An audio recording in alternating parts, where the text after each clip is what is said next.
Dukkha. Dukkha is there. It has always been there, and it always will be there. It's just because we don't look that we don't see it. Dukkha is the first noble truth. The Lord Buddha says, there is dukkha. Dukkha means dissatisfaction, unsatisfactoriness, pain, suffering, even restlessness, even the slightest movement of dis-ease. That's all called dukkha. We have so many forms or adjectives for describing dukkha that we can't see it. That is one and the same thing. It's just dissatisfaction or dis-ease, being not at ease, being not satisfied with ourselves. Out of this dissatisfaction, we are trying to do something to get rid of this dissatisfaction. And whatever we do, and we just can look at ourselves right now, whatever we do, we won't get rid of it. We might delay it for a little bit, we might be not noticing it for a while, but the moment we put our attention back onto that, then we see it again. That's where it is. It's just right within our own heart. That's where dukkha resides. And the cause of dukkha, that is the second noble truth, is the craving for being, or the craving for not to be, the craving for becoming, or the craving for not to become. It's tanha, that actually means craving. Wanting something else. Wanting to be something or not wanting to be something. That's the reason why dukkha arises. Or that's the cause for our dukkha. And when we look at our life, we always wanted something. And we always disliked something. We always run out of fled from the unpleasant experiences or from the unpleasant moments or places or persons, and we ran after all the pleasant experiences, the pleasant encounters, and so on and so on. We never checked if we really are satisfied with whatever we are doing. If we would have checked, we would have noticed that satisfaction would have come only for a minute or for a second or for a while, and then dissatisfaction comes again.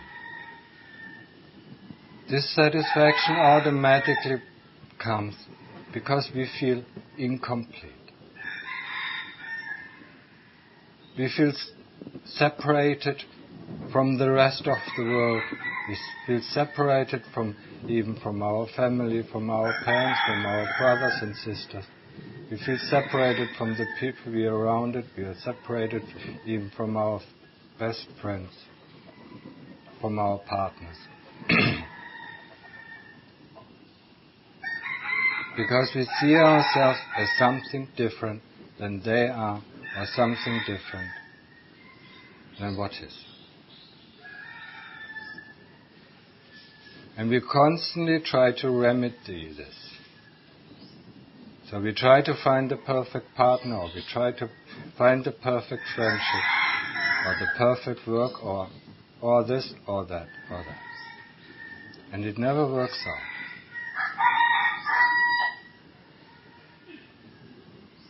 It never works out in the long run. Maybe we fool ourselves for a short time, a short amount of time, we fool ourselves that this is it. And then after a while, the old dukkha, the old dissatisfaction comes up. Because we start to feeling being separated from what we think was perfect. The separation is taking place in our own heart. And that's where we have to remedy it. We cannot remedy the separation that it takes place in our own heart with things that are coming from outside. This should be clear to us. And that there is a remedy, that is the third noble truth that the Lord Buddha is talking about. He's talking about that there is a cessation of dukkha. And the fourth noble truth, that is the path of practice. That is the path that we are coming when we are coming here to this monastery. That we are trying to pursue. That we are trying to walk along.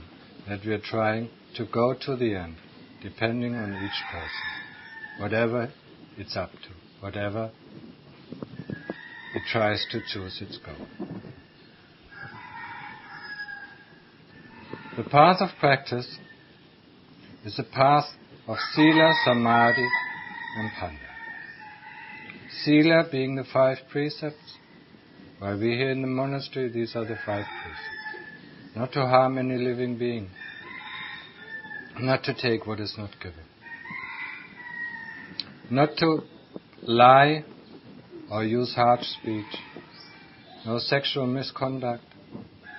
And no alcohol and drugs that make us unmindful. These are the 5 precepts. It consists of sila. And that's a Pali word for the precepts. When we want to go the path of practice, then sila is a must. Samadhi is a must. Samadhi means concentration. The ability to concentrate on one object. And it also means the calmness of the mind. If you can concentrate on one object, the mind automatically becomes calm. It cannot do any other things. That's why it's calm. Wisdom is the experience that takes place in the heart. It has nothing to do with knowledge. We can read as many books as we want till the rest of our life, all very good Dhamma books, but we won't understand. We won't gain any wisdom from reading the books. We will gain a lot of knowledge, and the knowledge mostly will prevent us from gaining wisdom. Because we all know it, we've all sussed it out, and that's why we don't need to do it. Wisdom is the experience of the heart, the experience that comes through practice.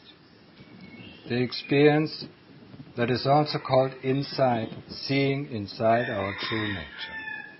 That is where wisdom arises. The moment we open our eyes and don't look outward, but look inward, we will see how things are. We will see that we are separated from what we think is the rest of the world.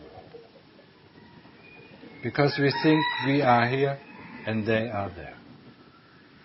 We think in object, observer and object. I and yours. That's where the separation is taking place. The moment we unify the observer and the object observed, then nothing of the separation will be perceivable. It will disappear. The separation for the first time, once we go into the deep state of samadhi, will completely disappear. And all what remains is just happiness. A calmness, a peacefulness, a unity. A unity that we have never ever perceived before. And it shows us that everything can be remedied within our own heart, within our own citta. That's where the remedy takes place.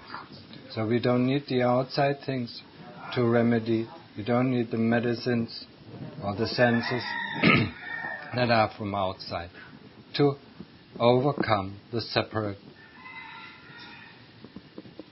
separateness we feel.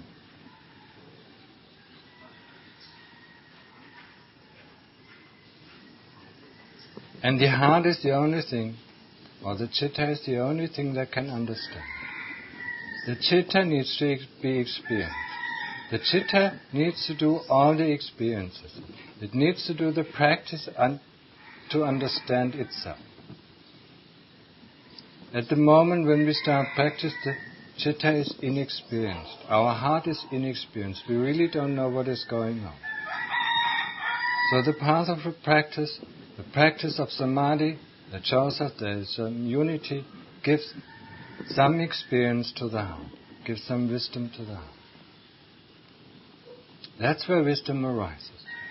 The deeper we see inside ourselves, the more revealing it is, the more liberating this insight is. If it's only an insight that is very shallow, the insight will disappear from our memory very fast.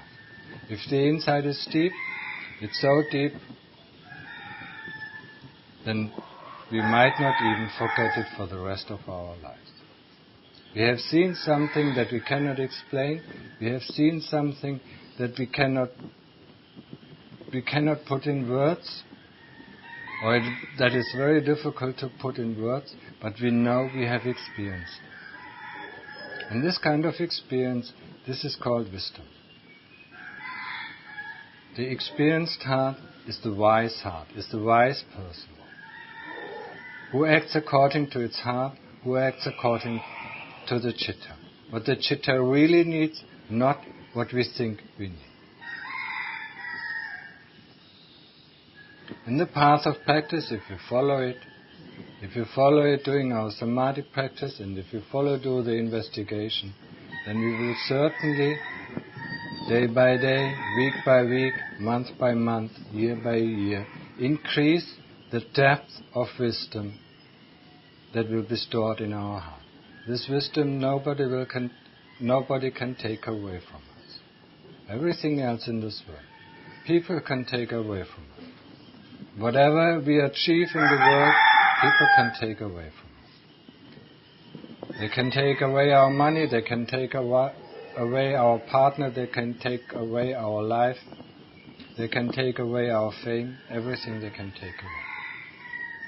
But they can't take away the wisdom that we have gained through our own experience, through our own practice. That's what they can't take away. When we reflect very wisely upon this, then it should show us that there is something that is really worthwhile pursuing in this lifetime. Gaining enough wisdom, gaining so much wisdom that we can liberate ourselves from dukkha. Liberate ourselves from the tyrant who always keeps us in the prison, or in the prison of the senses, in the prison of this body.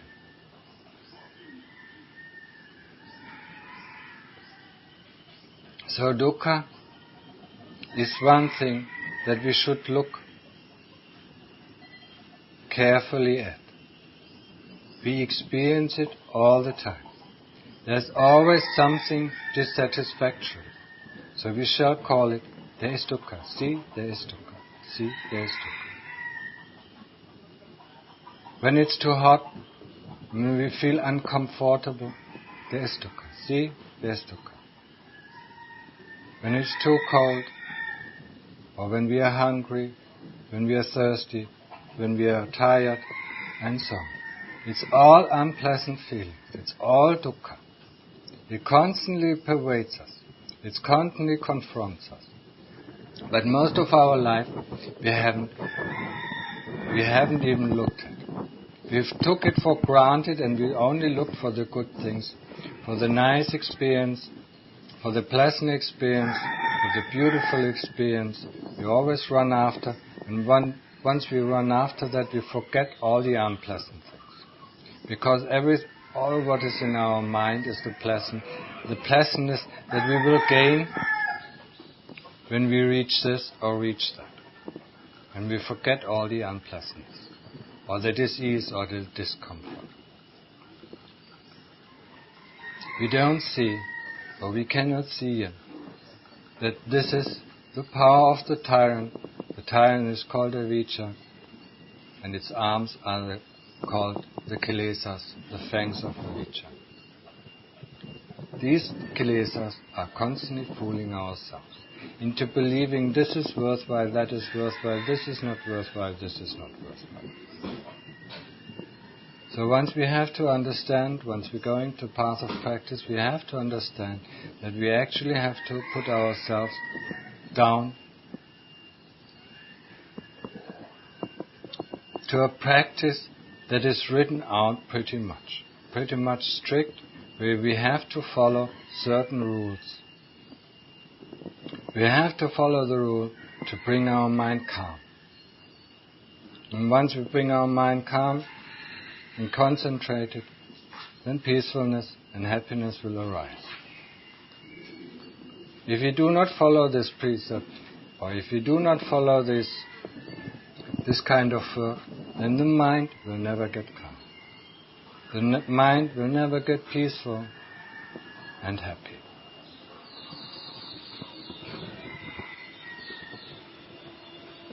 And it's the same thing with investigation. It's not the kind of investigation that we do in the world. Investigation where is this universe coming from, or where is human beings are coming from, or where animals are coming from. Not this kind of investigation. When we start investigation in order to develop wisdom, we start investigation with the most simple thing, with the things that are there all the time. What is there all the time? That is the 5 khandhas. And the 5 khandhas consist of the body, of memory and associations, of thinking, of feeling, of consciousness. These are the 5 khandhas, and these are the things that we are going to investigate. Investigate to see its true nature. Investigate to understand its functioning. To understand how they constantly fool us. To understand how they make up this world. In order to get liberated, the more we understand, the more we look through them, the more we see how everything is brewed up or boiled up, the less we are interested, or the less we are attached to it. So when we investigate, then we investigate these 5 khandhas, because that is what makes us. Everything what you think of yourself you are, you can put it in one of these khandhas. There's nothing else outside of this khandhas. And that's why the Lord Buddha said, this whole world, or this whole universe, is within this 6-foot-long body. Within this body is the body. Within this body is feeling, is memory and association, is consciousness, and so on. So we don't have to go out to find it.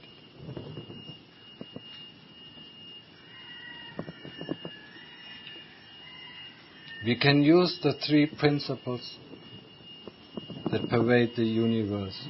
These are anicca, anatta, dukkha. Anicca, everything arises.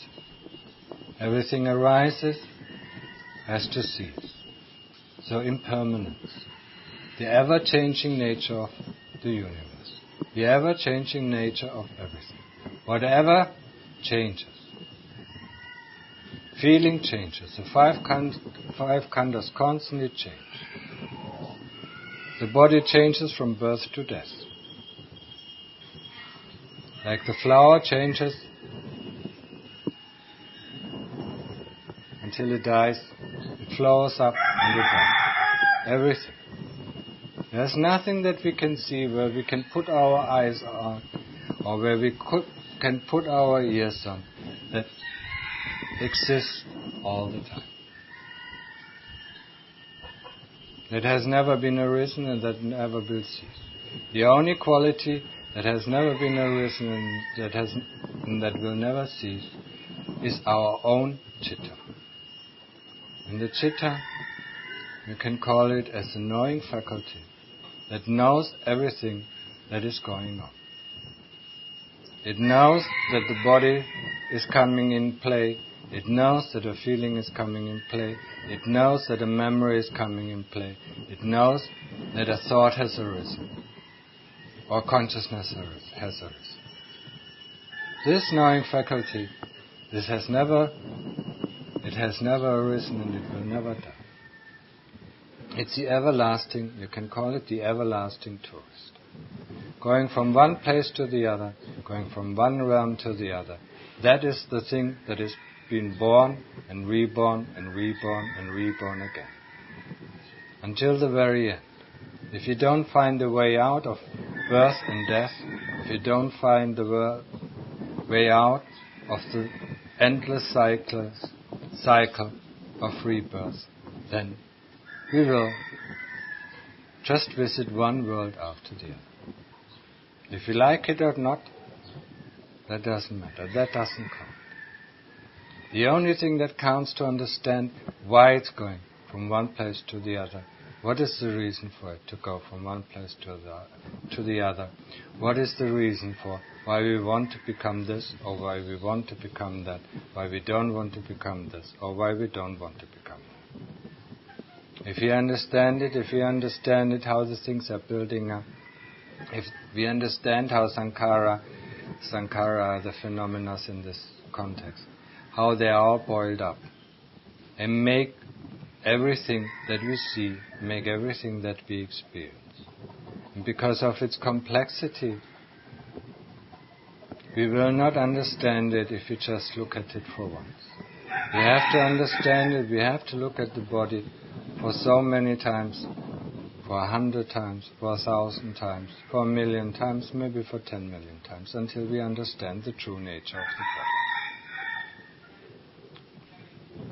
So we can use anicca by investigating the body, investigating feelings, see how everything arises and ceases. And whatever arises and ceases cannot be us. That is the second principle, anatta. That is not me, that does not belong to me, that is not myself. Whatever arises, whatever I can perceive, cannot be me. Because who knows about it? Whatever we see, we do not identify with us. We don't say that the floor that we sit on is us. Only the things that are very close to us, that's what we call us. We call the body us. We call feelings that we feel us. We call memory us. We call thought us. That's all us. But who is the one who observes them?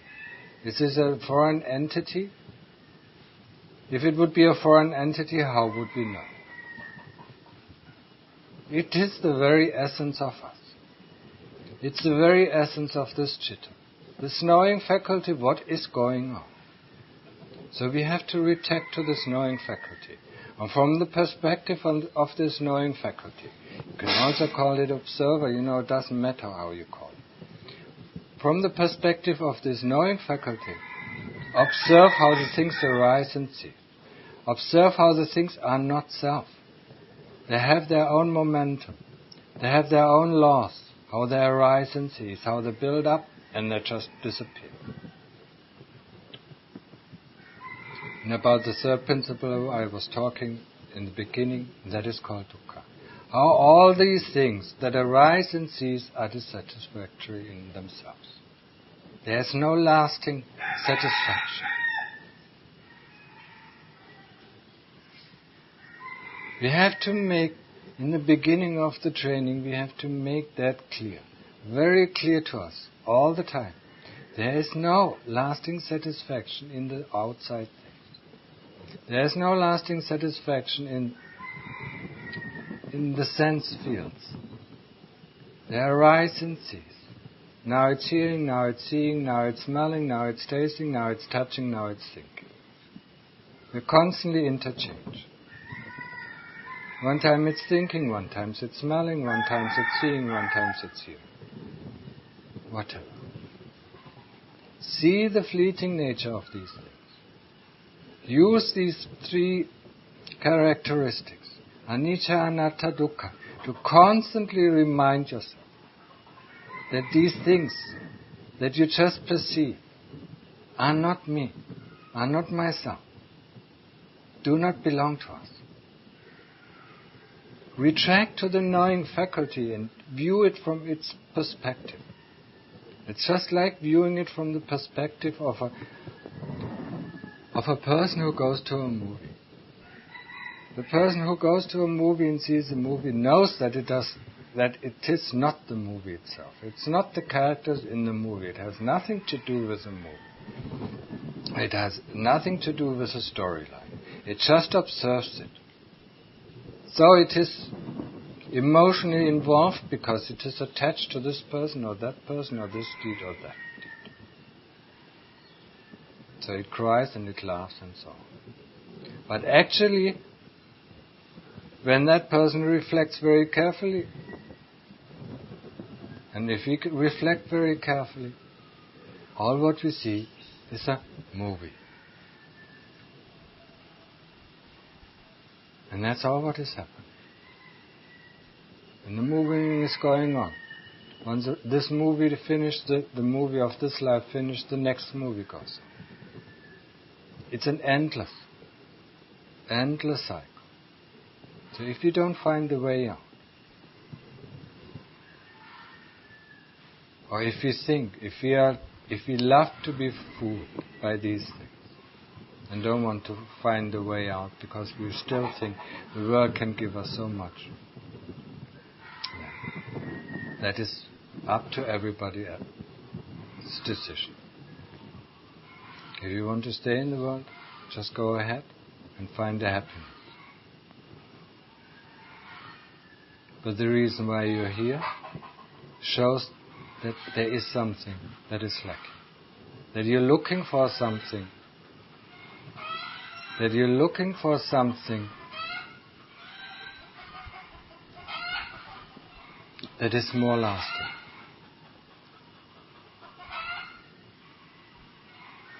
A happiness that is lasting. And when we look at our lives, we always look outside. Now when we come here, we start looking inside and see how the things arises within ourselves. How greed arises within this very chitta. How hate arises within this very chitta. How satisfaction arises within this very chitta. How dukkha arises within this very chitta. There's no need to look outside.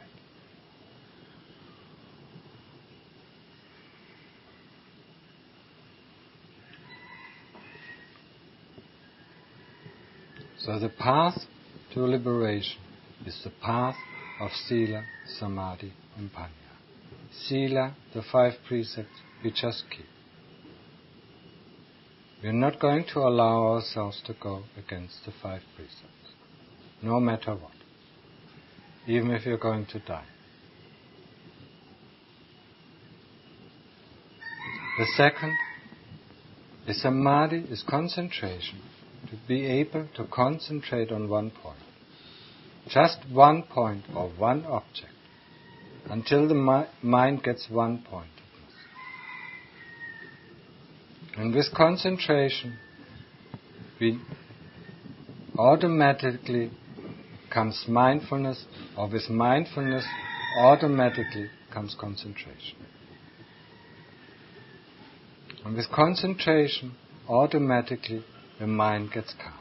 The more concentrated we are, the more calm the mind is. And the calmer the mind is, the more happy we feel, or the more satisfied we feel.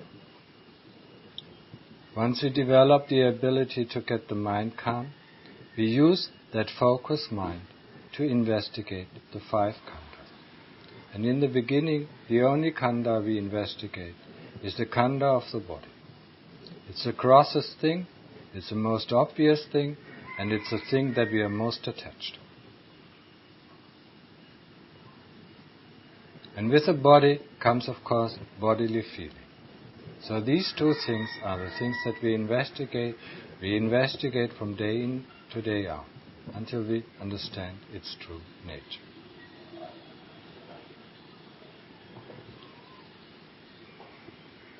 Once our sila is okay, Once our investigation of the body has gained some fruit, and if you don't have any doubt about that there is heaven and hell, that there are results of karma, that there are good results and bad results, and that there is dukkha and that there is a way out of dukkha. You don't have any doubts. If our precepts are correct, and if our understanding of this body, that this body is not mine, this body is just happening, we are just happening, or the chitta is just happening to control this body. And this body and the chitta has nothing to do, except for we are using it as a tool, or the chitta is using this body as a tool. If this understanding is correct, then we can proceed to the stream entry. And the stream entry just means we entered the stream. And no matter what, even if it takes us 7 lives, we will end up in Nibbana, if we wish to do